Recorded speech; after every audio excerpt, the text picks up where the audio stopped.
আগেকার কথা, কিছু ডাকু লুটের সব সোনা নিয়ে জঙ্গলের কোথাও একটা লুকোতে আসে, কিন্তু ওরা ওখানে কোনো ভালো জায়গা দেখতে পায় না।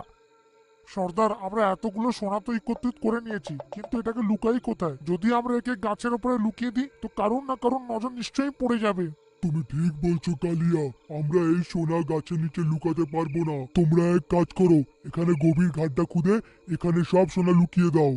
তারপর ওই সব চোরেরা মিলে এক গভীর গর্ত খুঁড়তে থাকে। কিছুক্ষণ সময়ের মধ্যে ওরা এক গভীর গর্ত খুঁড়ে নেয়। তখনই ওই গভীর গর্ত থেকে বাজে গন্ধ আসতে থাকে। কালিয়া ওতে উঁকি মেরে দেখে তো ওর নিজের চোখ বিশ্বাস করতে পারে না। ওই গর্ত থেকে শাকচুন্নিকে দেখতে পায়। ভয়ের চোটে ওর আওয়াজ বন্ধ হয়ে যায়। কি হলো কালিয়া, তোমার এরা মুখ চোখ লাল হয়ে গেছে কেন? কি দেখতে পেরেছো তুমি?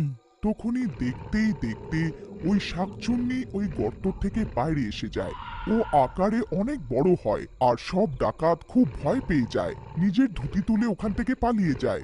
আরে পালাও রে, এ তো একটা শাকচুন্নি, এ তো আমাদের কাঁচাই খেয়ে ফেলবে। সর্দার তাড়াতাড়ি পালাও। আরে পালাও রে, সবাই এখান থেকে পালাও, তাড়াতাড়ি বেরাও। তারপর কোনোভাবে ওরা নিজের প্রাণ বাঁচিয়ে ওখান থেকে পালিয়ে যায়।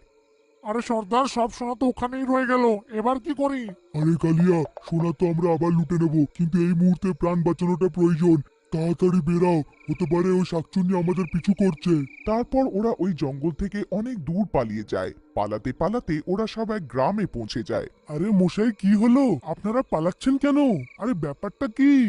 আরে ভাই, আর কি বলবো, আমরা পরিশ্রম করে সন্দুক ভরে সোনা একত্রিত করেছিলাম, আর ওই সোনাটাকে ব্যবস্থা করতেই যাচ্ছিলাম কি একটা শাকচুন্নি এসে গেল।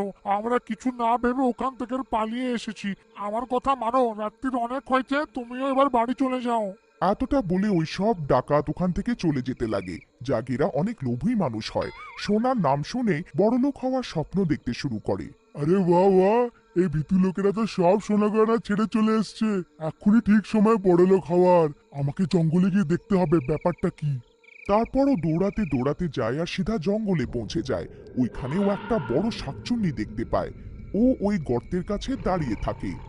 আরে বাপরে, এত বড় শাকচুন্নি! কাকুরা তো ঠিকই বলছিল, কোথা থেকে চলে এলো? আমার খুব খিদে পেয়েছে, ওই সব পালিয়ে গেল, এখন আমরা কি খাবো? তখনই ওর নজর এই সোনার সিন্দুকের উপরে পড়ে। মনে হয় এই সিন্দুকের ভেতরে নিশ্চয়ই খাবার আছে।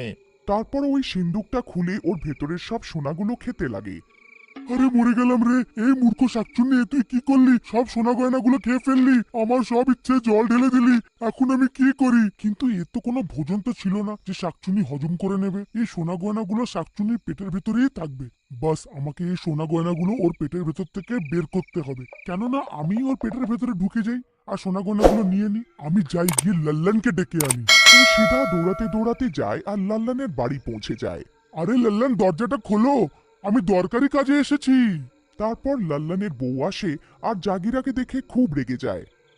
আরে তুমি আবার এসে গেলে, তোমায় বলেছিলাম না আমার স্বামীর থেকে দূরে থাকবে। যখনই ও তোমার সাথে থাকে কোনো না কোনো বিপদে ফেসে যায়। উনি ঘুমোচ্ছেন, তুমি এই মুহূর্তে চলে যাও। আরে আরে, এরকম মানবে না। আরে বৌদি, আমি লাল্লানের থেকে পয়সা ধার নিয়েছিলাম, সেটাই ফেরত দিতে এসেছিলাম। ঠিক আছে, ও ঘুমোচ্ছে তো ঘুমাতে দাও, আমি অন্য কোনো দিন আসবো। আরে দাঁড়াও দাঁড়াও জাগিরা দাদা, তুমি আবার আসার কষ্ট কেন করবে? আমি এখনই ওনাকে ডেকে আনছি। তারপর ও সিধা দৌড়ে লাল্লানের কাছে যায়। হ্যাঁ গো, শুনছো? লক্ষ্মী তোমার দরজার সামনে অপেক্ষা করছে, তাড়াতাড়ি যাও না, লক্ষ্মীকে বেশিক্ষণ অপেক্ষা করাতে নেই। আরে বাহ বাহ, এরম বউ যেন ভগবান সবাইকে দেয়। আমি এক্ষুনি যাচ্ছি, ভগবান তুমি গিয়ে শুয়ে পড়ো। বেশি খুশি হওয়ার দরকার নেই, আমি ওই পয়সার কথা বলছি যে তোমার বন্ধু জাগিরা তোমাকে ফেরত দিতে এসেছে। আচ্ছা, আমি তো অন্য কিছু ভেবেছিলাম, জাগিরা পয়সা ফেরত দিতে এসেছে। এ কি করে হতে পারে? তারপরও জাগিরার সাথে দেখা করার জন্য বাড়ির বাইরে যায়। আরে ভাই লাল্লান, তাড়াতাড়ি করো, আমাদের এক্ষুনি শাকচুনির পেটে ঢুকতে হবে। তোমার মাথা তো খারাপ হয়ে যায়নি যে এরম উল্টোপাল্টা কথা বলছো? আরে ইয়ার, তুমি শুধু আমার সাথে চলো, আমি তোমায় রাস্তায় সব কথা বলে দেবো। যদি তোমার বউ এখন আবার দেখে নেয় তো চিকচিক চিকচিক করবে। তাড়াতাড়ি চলো। জাগিরা লাল্লানকে নিজের সাথে নিয়ে জঙ্গলের দিকে চলতে থাকে আর কিছুক্ষণের মধ্যে ওরা শাকচুন্নির কাছে পৌঁছে যায়। শাকচুন্নিকে দেখে লাল্লানের চোখ মুখ লাল হয়ে যায়। তুমি তো ঠিকই বলতে ভাই, এখানে তো সত্যি শাকচুন্নি আছে। এ তো খুব বড় ভাই। এই কি ডাকুদের সোনা গিলে নিয়েছে? হ্যাঁ দাদা, আমি নিজের চোখে দেখেছি ওকে সোনা গিলে নিতে। আমাদের ওই সোনা চাই। ভাই, আমরা এর পেটের ভেতরে পৌঁছে তো যাব, কিন্তু সোনাগুলো কি করে বের করব? যদি আমরা না বেরোতে পারি তো শাকচুন্নি আমাদের হজম করে ফেলবে। দাদা তুমি ভয় পেও না, আমি কোনো না কোনো উপায় বের করে নেবো বাইরে আসার। কিন্তু এবার আমরা ওর পেটের ভেতরে যাই কি করে? ওরা দুজনে দৌড়াতে দৌড়াতে যায় আর গিয়ে ওই শাকচুন্নির কাছে পৌঁছে জোরে জোরে চেঁচাতে থাকে। এই শাকচুন্নি, আমরা তোকে ভয় পাই না, দেখ তোর সামনে দাঁড়িয়ে আছি, দম আছে তো খেয়ে দেখা। তোমার এত সাহস? আমি তোর থেকে বড় মূর্খ জীবনে কোনোদিন দেখিনি, যে নিজে আমার খাবার হয়ে আমার কাছে চলে এসেছে। তারা তোর ইচ্ছে এক্ষুনি পুরো করে দিচ্ছি। তারপর ওই শাকচুন্নি ওদের নিজের মুখের ভেতরে টেনে নেয়। আরে আমি মরে গেলাম রে, আজ তো আমি বাঁচবো না, এই জাগিরা তো আমায় মরিয়েই ছাড়বে। আরে মরে গেলাম রে। তারপর এই দুজন সিধা শাকচুন্নির পেটের ভেতরে চলে যায়। ওখানে অনেকগুলো কঙ্কাল ভাসতে থাকে। আরে জাগিরা ভাই, আমার মাথা খারাপ হয়ে গেছিল যে তোমার সাথে চলে এলাম। আমার বউ ঠিক বলতো, তোমার সঙ্গের জন্য একদিন আমি বিপদে পড়বো। এবার আমি কি করি? আরে ইয়ার লাল্লান, বাচ্চাদের মতন কান্না বন্ধ করো। ওই দেখো সামনে সোনার ভান্ডার রাখা আছে, আমরা তো মালামাল হয়ে গেলাম, আমাদের উপায় তো কাজ করলো। আমি না তোমাকে বলেছিলাম শাকচুনির পেটের ভেতরে সোনার ভান্ডার আছে? কিন্তু ভাই, আমরা সোনা গয়নাগুলো ওর পেটের থেকে বের করব কি করে? এই মুহূর্তে তো আমাদেরই প্রাণের ঠিক নেই। এই সোনা গয়নাগুলো কি করব? এই শাকচুনি তো কিছুক্ষণের মধ্যে আমাদের হজম করে নেবে। জাগিরা ভাই, কিছু করো, খুব কম সময়, না হলে আমরা শেষ এখানেই। দাদা এখন তো আমারও ভয় লাগছে। এর পেটের ভেতরে যাওয়ার উপায় তো জানতাম, কিন্তু বাইরে কি করে বেরোবো সেটা তো আমি জানিই না। এ তোর নাশ হোক রে জাগিরা, এ তুই কি করে ফেললি? হে এবার আমার কি হবে? হে ভগবান, আমি শাকচুন্নির পেটের ভেতরে মরতে চাই না। হে প্রিয়তম, তুমি কোথায়? আরে এরা কোথায় চলে গেল? নিশ্চয়ই এই জাগিরা একে নিজের সঙ্গে নিয়ে গেছে, কিন্তু অনেক দেরি হয়ে গেছে। এতক্ষণ এরা ফেরত এলো না কেন? কোথাও এরা কোনো বিপদে পড়ে যায়নি তো? আমি এদের খুঁজে বার করতে হবে। তারপরও লাল্লানের খোঁজে বেরিয়ে পড়ে। তক্ষুনি একটা লোক দৌড়িয়ে ওর কাছ দিয়ে বেরিয়ে পড়ে। আরে পালাও রে, জঙ্গলে শাকচুন্নি আছে, মরে গেলাম রে।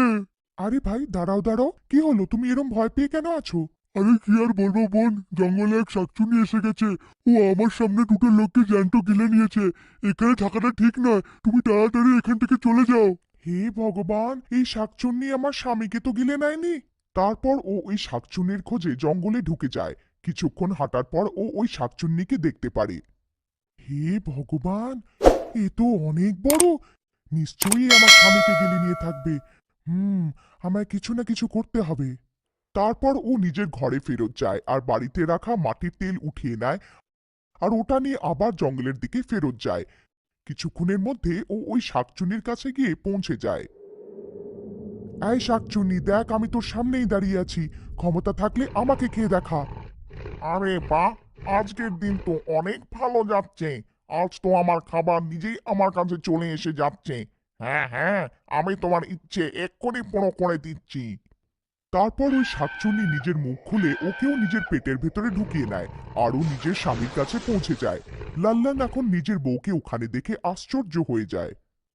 আরে প্রিয়তমা, তুমি এখানে কি করছো? তুমি কি আমার প্রাণ বাঁচানোর জন্য এসেছো? আমায় ক্ষমা করে দাও, আমি তোমার কথা না শুনে খুব বড় ভুল করেছি। কোনো ব্যাপার না, এখন আমাদের তাড়াতাড়ি এখান থেকে বেরোতে হবে। বৌদি আমায় ক্ষমা করে দাও, আমার জন্য লাল্লান্ন এখানে ফেসে গেছে। কিন্তু বৌদি এতে কি আছে? এতে মাটির তেল আছে। এতে শাকচুন্নির পাচন শক্তি খারাপ হয়ে যাবে আর বমি করার জন্য মজবুর হয়ে যাবে, আর আমরা এই পেট থেকে বাইরে বেরিয়ে যাব। তারপর জাগিরা সব তেল ওর পেটে ঢেলে দেয় আর কিছুক্ষণের মধ্যে শাকচুন্নির পাচন খারাপ হয়ে যায়। আরে, এ আমার কি হতে লাগলো? এ হঠাৎ আমার বমি করার মন কেন হচ্ছে? তারপরে শাকচুন্নি বমি করতে লাগলো। আমার মনে হয় এই শাকচুনি বমি করবে। আমাদের এখন তৈরি থাকতে হবে। দাদা দাঁড়াও দাঁড়াও, আমাদের সব সময় একত্রিত করতে হবে। মনে হচ্ছে তুমি এখনো শিক্ষা পাওনি। হ্যাঁ গো, শোনো, তুমি চুপচাপ এখানে দাঁড়িয়ে থাকো। আমাদের ব্যাস বাইরে আসতে হবে। আমাদের সোনা টোনা না, নিজের প্রাণ বেশি জরুরি। তুমি চুপচাপ এখানে দাঁড়িয়ে থাকো, ব্যাস। ঠিক আছে ভাগ্যবান, তোমরাই সবসময় ঠিক হও। আমরা পুরুষরাই তোমাদের বুঝতে পারি না। তারপর জাগিরা সোনার লোভে সোনা একত্রিত করতে লাগে।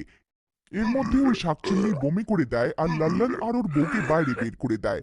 আর বাইরে বেরিয়ে ওরা দুজন ওখান থেকে পালিয়ে যায়। কিন্তু সোনার লোভে জাগিরা ওখানেই ফেসে যায়। আরে শাকচুনি তোর নাশ হোক, আমি তো এখানেই রয়ে গেলাম, কৃপা করে আবার বমি করে দাও না। হে শাকচুনি বমি কর না, হে ভগবান আমার লোভে ফেসে গেলাম, হে ভগবান আমি কি করি, এখান থেকে কি করে বেরোই? গল্পটা ভালো লাগলে লাইক করুন, কমেন্ট করে জানান কেমন লাগলো, শেয়ার করুন নিজেদের বন্ধু বান্ধব আর রিলেটিভদের সঙ্গে, আর অবশ্যই আমাদের চ্যানেলকে সাবস্ক্রাইব করে দিন। আর আমাদের নতুন নতুন গল্পের নোটিফিকেশন পেতে সাবস্ক্রাইব বাটনের পাশে বেল আইকনটা এক্ষুনি প্রেস করে দিন।